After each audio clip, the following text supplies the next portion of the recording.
Hello, folks. Welcome back to the Citizens Crime Watch podcast. I'm Joe Bermudez. Lucky enough to be your host again today.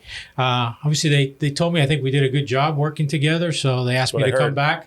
So I don't know if they were trying to butter me up just to come back and do this, but I'm happy to be back here with you, Pete. Happy as well.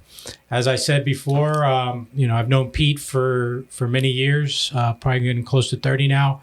And he is a wealth of knowledge as far as working with the community and crime prevention all. And I've been privileged to work with him for many years. So, Pete, for our listeners, our viewers that didn't really get a chance to meet you the first time around, can you tell us a little bit about yourself? I have been a police officer now for 29 years. I'm also a veteran of the United States Navy. Thank you for your service, sir. Thank you, sir. I have worked uniform patrol, North End, the South End, investigations. I worked sex crimes. I am currently assigned to the Village of Palmetto Bay Community Outreach Unit, which is, I know some of the districts call it a neighborhood resource unit, but we have the name more Community Outreach Unit in Village of Palmetto Bay. Very good. Welcome. So, and like I said, he's a wealth of knowledge when it comes to crime prevention and community programs and stuff like that. So in our last program, we spoke about the RAD program. Yes. Which again stands for Rape, Aggression, Defense. Okay. And towards the end of that, we got into, when you were talking, you threw out the word students, and it reminded me of another program that RAD has or works in conjunction with RAD, and that's RAD Kids. Can you tell us a little bit about that? And that's what you're here to talk about today, right? Yes. Awesome. Even though they share an acronym, the two programs they're separate entities, but they do share an acronym on that end, so they're not tied together in that case. But as far as safety, I think that's where they come together. They both teach a safety aspect. But the RAD Kids program obviously is geared towards kids. The RAD in this case stands for Resisting Aggression Defensively. Okay, so same letters, different yes, different acronym, but hopefully the same outcome. But it's the same concept. You want to give these kids a tool to try to survive if they're facing a situation where they got to kind of fight for their lives or fight for survival. Correct. I guess to say. Very good. So for RAD Kids, you explained what the training you went through for the other RAD program. What kind of training did you have to go through for the RAD Kids program? The RAD Kids program was about a week. I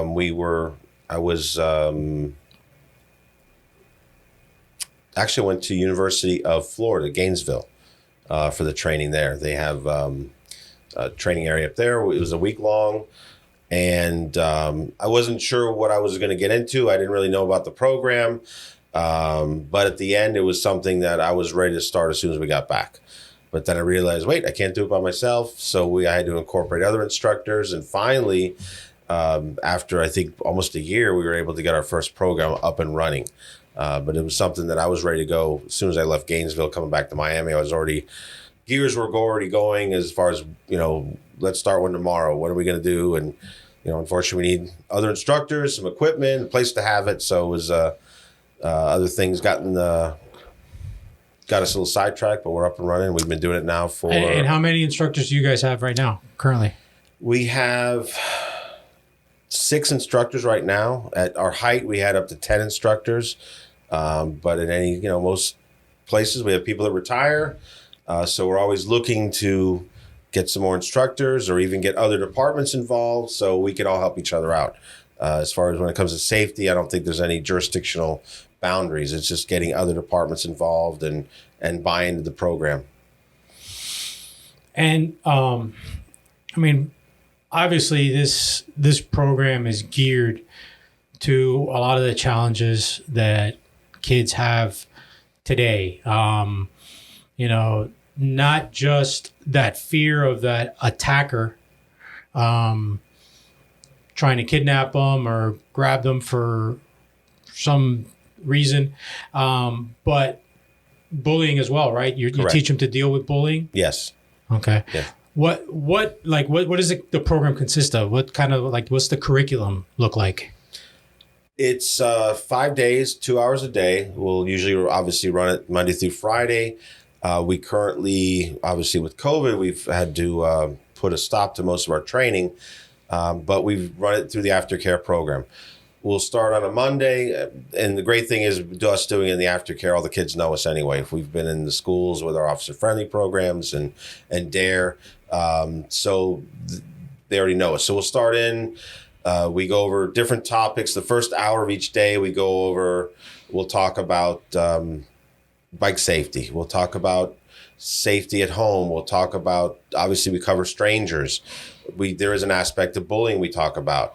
We talk about gun safety, water safety. So it's not just safety from the bad guy or bully. There are other things that you wouldn't think of that, kitchen. We ask the kids, what in your kitchen is not safe?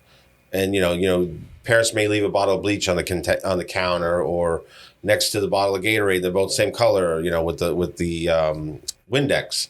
So we teach them home safety, out and about safety. There's a lot of things that go along with that. The last hour, which is more of our physical side of it, we'll teach them self-defense techniques. And again, this is not it is a self-defense class, but it's not a karate class or judo or things like that, where these are more of distractionary techniques that they would use to get away from somebody. And but the first thing we teach them is stand back, use their voice, let everybody know around them that this is a problem. The person approaching them is a problem and they need help in that case. So we tell them, the first thing is use your voice. And that even covers from bullying all the way to a stranger. You'd mentioned the bullying side of it.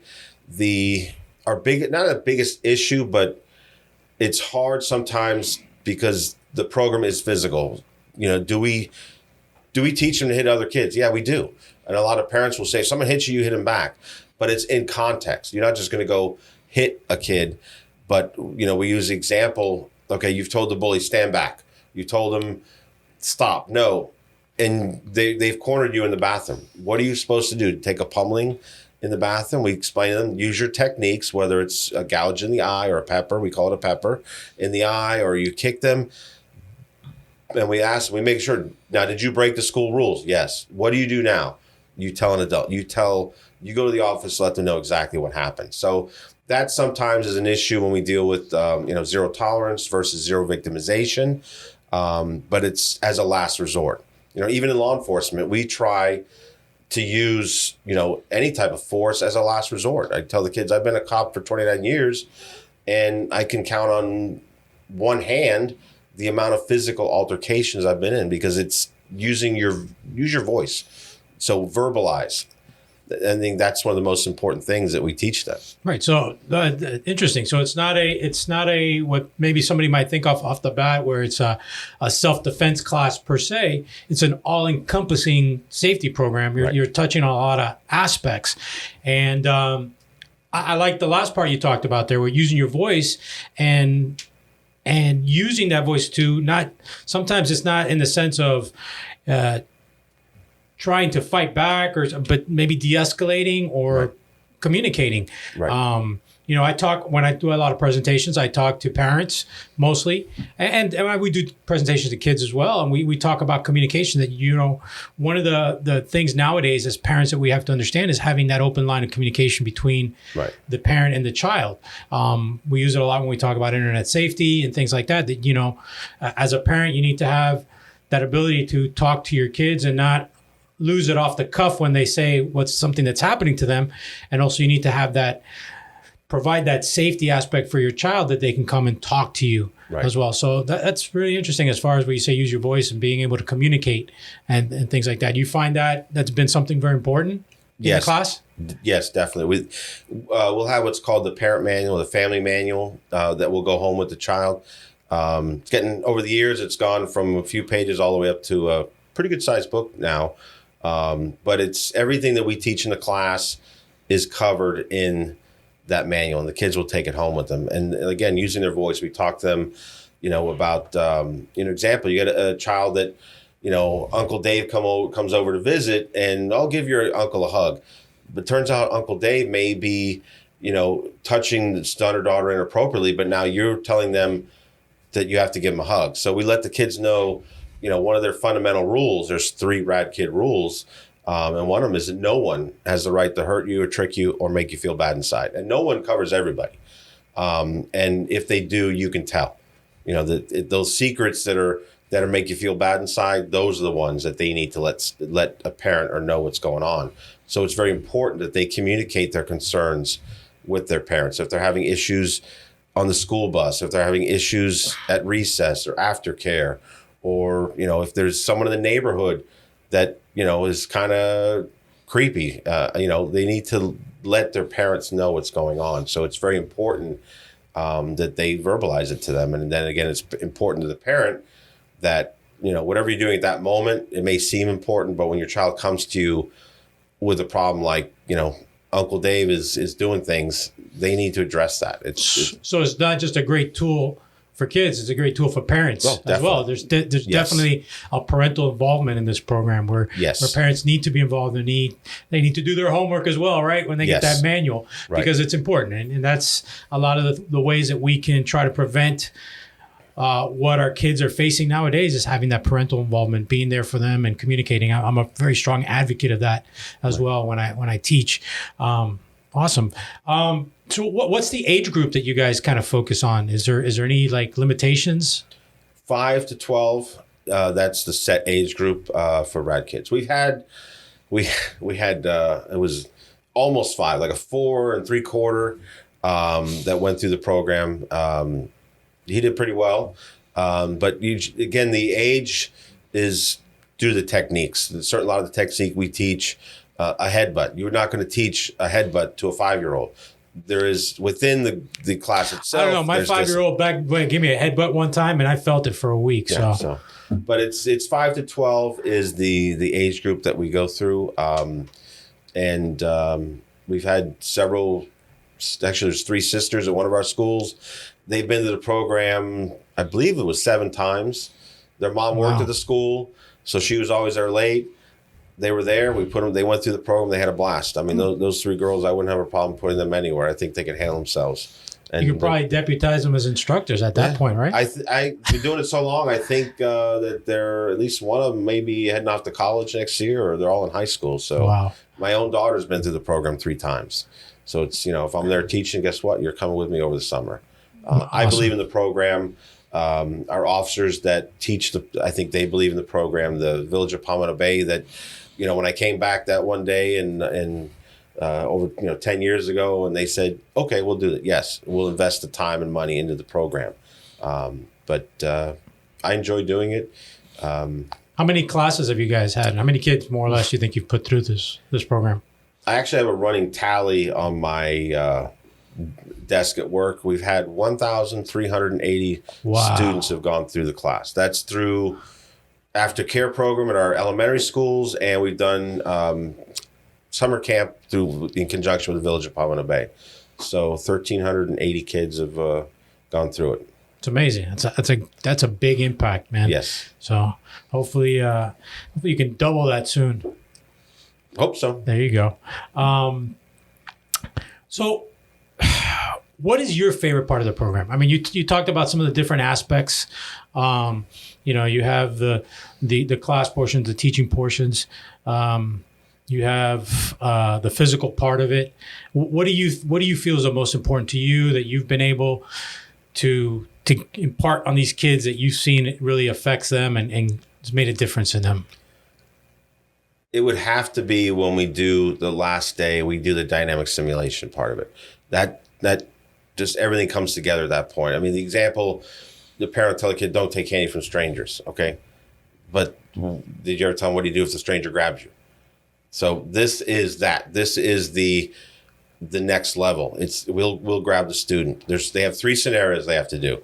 We'll approach them, and they need to challenge us. They'll tell us, stand back. You're not my dad. You're not my, whatever the case may be, stand back. And they're going to run from danger, which is our red man suit, to safety. We have a safety zone set up. The second scenario is we want them to use the skills, whether we grab them, we'll grab them by the hand. Some kids we may pick up, do the techniques, peppering the eyes, kicking the groin, high elbows, low elbows, There's a lot of things. The third technique, which a lot of them aren't happy with, but they're facing their turnaround. Their back is to us. So they don't see it coming. They don't see it coming. But I mean, reality nowadays, our kids have their head stuck in a phone. Is that conceivably possible? Someone come behind them? Yes. All the time. Yes. I can't tell you how many times I've startled my own kids when I walk up and they're like, Dad, what are you doing there? And I'm like, you have your face buried in the phone. So I tell them, put it down. Look and see what's going on around you. We talk about awareness. You got to be aware of what's going on around you. So, but with that, some of the things that stick with me after finishing the dynamic is having a kid as they run away from the red or the bad guy saying, I did it. You hear them saying I did it. Or having a mom because we invite the parents for that we call graduation, actually having a mom brought to tears because she didn't think her daughter could get away from, the 6 foot tall bad guy. And again, this is, you hit me, we let you go. No, it's not that. You're not doing a kid a service if you just let them tap you and they run away. They need to do the technique. They need to be confident in doing the technique. And, I've walked out of there on a Friday night at some of the schools with a headache all weekend. I mean, maybe it's a concussion. I don't know. But it's, if it's some tough kids out there, huh? Yeah. No, believe me, they hit hard. And it's impressive to see from one day to the next, or 1 week, Monday through Friday, but even more to see our repeats, kids that have gone through it again and again, how they've progressed over the years. And, their next step for them would be the RAD program. And we've actually had a girl who went through RAD Kids she was 5-6 years old. We offered the RAD program. She brought her mom. They came together and she took that program. So it's something which we thought it was pretty neat to do that. Transition through the years. So that's very good. And I can see how that is important. We do teach constantly through all of our other programs too, through DARE and our Officer Friendly. We talk to kids all the time. And like you said, we tell them, don't take the candy from the street. Don't talk to strangers. Don't do this. Don't do this. You can tell them 1,000 times, don't do this. But there also comes a point, as aware as you can be, where things go bad. Right. And like we talked about when we talked about RAD is, that flight or fight situation that's, sometimes you're put in. Right. This is a great tool that we're giving these kids that they know, hey, I couldn't get away on this one, and now I'm in a corner and I have this little tool box that I can reach in and pull out little techniques to try to survive. So it's amazing. I can see how that's very, very important. I did want to ask you one thing. I think when I was looking through some of the stuff with the RAD Kids, there's something about the Sam's Secret. What is that a part of the program as well? Yes. Sam's Secret is a story. Sam, it's a true story that he was assaulted or molested by an older boy in the neighborhood. And he, goes through the story of how it happened. And there was another friend of his that she was talking to him one day after the fact, and she knew something was wrong, and he didn't want to come forward because this boy had told him if he did, he'd go to jail, he'd get arrested. And that's, what someone would tell a kid. Oh, you're going to get in trouble too. So it finally, through the end, he finally came forward and he let his parents know. And, the other child was dealt with it as far as the law enforcement side of it goes. But it just, it lets the kid know that if something like this has ever happened to them, that they can be brave and they can tell an adult. So again, it reinforces that what we were talking about earlier about the communication, to have that ability to communicate with your parents and share what's going on, not be fearful of any type of retaliation or, it's a big part. Like I said, when I talk about internet safety, if they're approached online by a stranger, a lot of the times the kids are afraid to tell the parent because they think, if I tell my mom that a stranger talked to me online, they're going to take away my internet access. Right. And I try to tell the parents the same thing. You can't freak out on the kid and go and unplug the computer or take away their device. Right. You have to have that openness so that they can come and tell you without you freaking out, and you got to be able to deal with it without terrifying them that they did something wrong. Because a lot of time, I guess like in this Sam Secret, this kid didn't do anything wrong. He's a victim. Right. So you have to have that ability of them to be open and communication. Amazing. So what can the community do? Because, like I said, I think this is an amazing program. I think it gives a well-rounded aspect as far as different safety presentations, different safety aspects for kids, as well as the physical part of it that you talked about. What can the community do to help promote this program? Make it better, get it out there more. Is there anything that the community, our listeners or viewers, can do? Well, the website for RAD Kids, which I think will be provided in the... Yeah, we'll put that in our bio so you can find it easier. There is a link there to donate to the program itself. But there's obviously with anything, there's a cost. I mean, even from the shirt I'm wearing to the equipment, there is a cost associated with that. Luckily, I've actually learned how to write grants for a lot of these things. So that was a pretty fortunate to do that. But we need to have other people buy into it. Again, we've lost 4 instructors due to retirement. I mean, I'm due to retire in 3 years.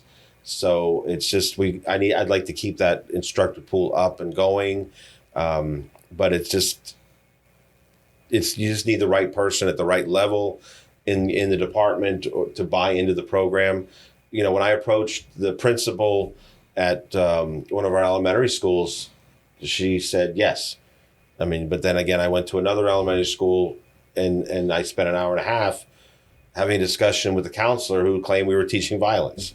So you got to find that right person that buys into the program. But I mean, I can't see how you couldn't, because I mean, according to our kids, FDLE, the numbers, 856,000 kids are reported missing every year. Wow. I mean, that's kids. But then of that, the 1%, which is a little over 1,000, is the stranger abduction. I mean, that's 1,000 kids that we don't see coming back. It's mind-boggling to see those figures. It's just, I mean, and if we could, something we can provide them to keep them safe, because we're not always going to be there as law enforcement, as parents. You got to send your kids off to school. You got to send your kids off to college and things like that. But we want to provide them the tools that they can use that are from that situation. So your group is that you know of are the only ones here in Dade County that are teaching it, or there are other agencies? We are the only ones that in Dade County that are currently teaching RAD Kids. It's amazing. So a small group trying to get such a big group or a big population, So basically, what the community needs to do is reach out to their local law enforcement agencies, wherever that they're in, and solicit and ask them for this program. Right. Ask them for them to get it involved and to certify some officers and provide it to community. It'd be great. I mean, as far as our programs in Palmetto Bay, obviously the school programs are tied into the students at the school. Our summer programs, they're open to anybody. It's free of charge. We don't charge for that at all. I don't think it's fair to charge a kid to keep, to help them keep them safe. So again, it's been paid for with grants. So when we do offer classes, we're looking at a couple over the summer. Provide my email address. It's pjudge@mdpd.com. You can email me. We'll get you on the list, or our email list. But I know we're looking at starting a couple classes probably the end of July. And we want to make sure we get back in the swing of things and get up and running again. Yeah, we'll put that email in the bio for you to be able to reach out to Officer Judge. But so you're going to have these summer classes, but you plan on run them throughout the year. So if they're not able to make it in any of these next classes, that hopefully they'll be able to make in some of the future classes as well. Yes. As far as the after care or after school classes, we start at 3:00. And we've never had a principal say, no, I don't want a kid from another school coming here. They got to get them there. We've had, the brother in our school and the sister in a private school. And we've never turned away. So this is not it's not restricted to the village. No. You guys are open to any kids in Miami-Dade County, as long as you're willing to drive your kid there to participate in this program. So again, parental involvement, something it takes a parent to want to do this and get their kids involved and trained. But great, it's great to know that. And it is a 5-day class, 2 hours a day. So they can't make Tuesday because they have ballet. I would say, ballet can wait. Sorry, but I think it is important that they attend all 10 hours. That, that one thing we're going to put out on that whatever day they're missing, that may be the one piece to the puzzle or that one tool that they need for themselves. That seems like a very, very interesting, very important program for you guys to have. So, well, Pete, thank you. Thank you for being here today. Thank you very much. I appreciate you coming back. We appreciate you coming back, and it's been great to talk to you about this. Thank you. RAD Kids sounds like an amazing program. Definitely looking at, I think I'm going to get my daughter involved in there. My son's a little too old for it now, but Okay. I think I'll get her in there, toughen her up a little bit. But I thank you very much for being here, and I welcome you to come back anytime and talk with us. Thank you very much. Thank you for joining us today. Have a good one.